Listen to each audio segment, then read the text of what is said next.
जगन्नाथ रामचंद्र पाटील दादांना ही जी देशाची सेवा करण्याची संधी मिळाली, भारत मातेची सेवा करण्याची संधी मिळाली, ही संधी करत असताना त्यांनी आपली सेवा पठाणकोट, सिलीगुडी, गुरदासपूर पंजाब, दिल्ली, फिरोजपूर, गुरदासपूर संबंध देशातल्या वेगवेगळ्या भागामध्ये दादांनी सेवा दिली। दिल्लीमध्ये देखील त्यांनी अनेक वर्ष सेवा दिली।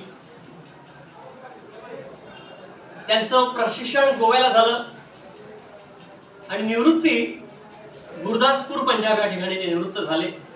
आपल्या 17 वर्षाच्या कारकिर्दीमध्ये त्यांनी एक चांगलं प्रेरणादायी काम उभं केलं।